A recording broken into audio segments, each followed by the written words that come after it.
Welcome to the DEI Effect, where today we're going to break down what does diversity, equity, inclusion mean specifically in the game of basketball. Got my good friend Nick Daniels here, who is an extraordinary trainer, a basketball mind, coach, and a good friend of mine. So Nick, welcome to DEI Effect.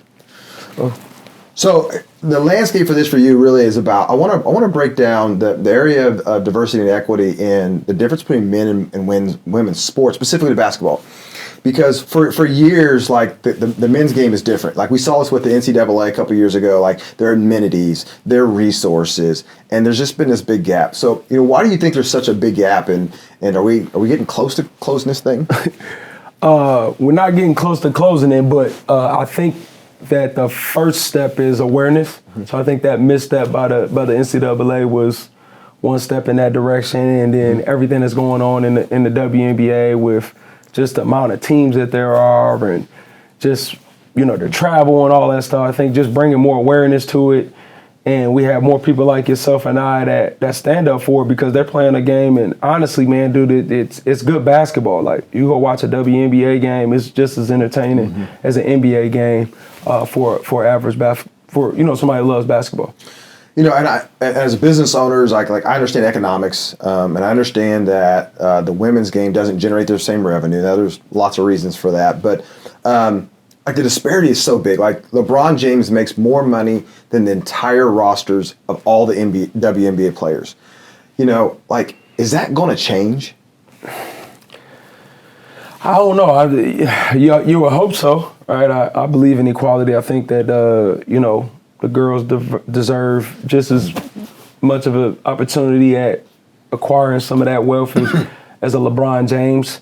But a lot of his money, a lot of it is what, the NBA's been around a lot longer than the WNBA, right? So we're still working on growing that game. But I think that, again, like I said, with the awareness and the guys in the NBA, they are starting to show more support to the WNBA players and bringing more awareness. So hopefully we can kind of bridge that gap, get at least closer than him making more money than everybody. Right. And I'm not mad at him. I'm just saying, thinking through the economics of it. And part of that's going, people say, well, the revenue for the NBA versus WNBA. I get that. Well, why is that? And part of that answer is because, sponsors don't spend as much money. People don't show up. Ticket sales, right? And so when you have lack of sponsors and ticket sales like that, obviously directly impacts that. I had a conversation with Dr. Allison Barber, who is the president of the Fever. We were having coffee and talking about this, and one thing she talked to me about was that, a lot of women and girls, and I'm paraphrasing, that played the game don't necessarily stay attached to the game. Like you and I are still attached to the NBA game. Patrick, he's still attached to the NBA game. We're still attached to that. When you get down at the youth level, what can we do at the youth level that creates more connectivity to the game of basketball, you think? I think that awareness, I think you brought it up in the earlier interview, just making sure that your daughter understood that there's some female basketball players as well, and your son as well, just the support. And that is something that I've noticed where the girls aren't even supporting their own sport, and I wouldn't have even thought about a former WNBA player not supporting the sport, but definitely the younger generation, the middle school, high school girls, they couldn't tell you who was in the All-Star game or who got drafted, which is sad, right? So we want to make sure we bring in that awareness and help bridge that gap where they can start supporting their own sport as well as everybody else. And one thing is that she said to me, and that I said, we got to create some more visibility for some of their players. And, so I want my third and fourth graders to understand that there's a Skylar Diggins, right? But they don't even see her. Like now, Skylar's actually more visible than a lot of WNBA players. She has her commercial and stuff that's on. But one of the things that was quickly pointed out to me is because in their off season, they're going overseas. Talk about that aspect of the business that right now what WNBA players are having to do just to basically make ends meet at a decent level. Well, yeah, I mean they spend most of them make more money overseas than they do in the WNBA, especially in regards to the salaries that they're getting paid from the WNBA teams. You got players like Donna Taurasi, Sky Diggs, who have other deals outside of the WNBA that make a little bit more money, probably don't have to go overseas, but man, for the majority of them, they definitely got to go overseas to play. I think, I think at first it's going to take somebody to support, and I'm calling on the NBA to support them a little bit more. Maybe you can give them some more money, some more support to help with that, because it takes some money and for that visibility, somebody to really believe in them and want to invest in that. We both have an admiration for Kobe, and I think that's one of the things that Kobe was doing, was really investing in that. I believe if Kobe was still here now in the day and age, he'd probably own a team. He would have invested, made that type of an investment based upon, like, he had that, like, he spent time with the Dinah Taurasi's and so many female now WNBA players, but back then college athletes that kind of fell under his umbrella. I think we need somebody else like that now, that's like on the male side of this, that's advocating for the game the same way. Do you agree? I 100% agree. I mean, I just don't feel like I even know who that person is. Nobody else. I mean, everybody's talking a little bit, but really that big time advocate.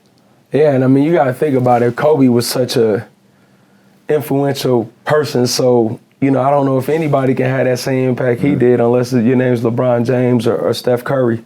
But I think that they're making an effort. Kobe's main thing was, he had a daughter that was very interested in basketball, so he got a better look at what's going on that side. He saw some of the issues, so he wanted to bring some awareness to it and kind of change that narrative. I do think that that's something that has to be recognized, is that I wasn't a big WNBA supporter either until my daughter got involved, and then I got to see it, and it's like, well, whoa, right?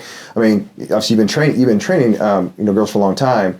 But I do think that's an element where some people get connected once they have that experience. And it's not unlike anything else, right? You have a personal experience, you see the problem. Yes, we're gonna need some more advocates, that don't have daughters in this to help move this needle. But at the youth level, though, I think one of the questions I have for you is, how is the game comparative for boys and girls? College coaches showing up in gyms, elite teams, things like that. Like, are you seeing that level of growth and interest that's now changed on the girls' side? In regards to, like, playing and opportunities and, training development, that kind of thing? Yeah, absolutely, because the game is growing.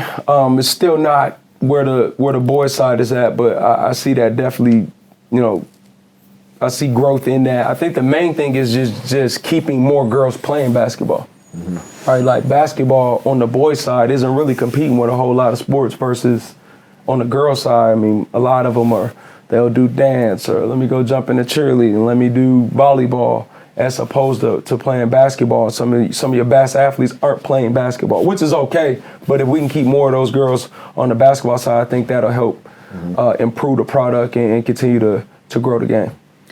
As a girl dad of a daughter who's playing basketball right now, what's the big hope for her as she navigates through basketball, whether she ever plays the WNBA or college or not, as you follow her through this path to see what happens with the game? Like, if you could wave the wand, what does that look like, for her future and the girls coming behind her? Well, hopefully, she can, for her, I want her to be able to reach all her goals, right? Whether that's, she wants to play at UConn one day. I would say, well, you got a lot of work to do if you're gonna make that happen.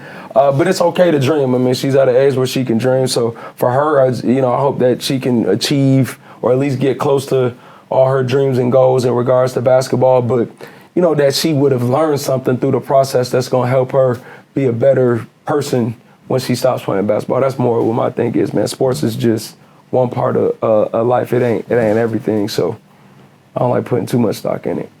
Well, part of my hope is, as the game begins to grow, there are people like you that are training both, men and women, boys and girls. You're committed to both of them. I watch that. You're coaching girls, being out there, and just being an advocate, for the game, specifically. Last thought is really, when you look down the road and you see this, is there a point in time where they're on the same level, or in your opinion, is there always going to be this differentiation between men and women's sports? Oh, the gap's so big right now. I don't know that we would live to see it become the same, but hopefully we can make some ground and we can close that gap a lot faster than we've been moving. Yeah. I mean, at the end of the day, that's kind of what the whole conversation around, diversity and equity inclusion is finding the opportunities to make these things more equitable, and not just for women. That was kind of the focus of our conversation right here, but create inclusive and just close this gap, like many other gaps that we're ultimately trying to close. So thanks for stopping by, man, and having this conversation. I really appreciate it. Really appreciate what you're doing for the game, and especially just watching you train, develop, and influence so many kids to be better. Absolutely. I appreciate it. You. Thank you.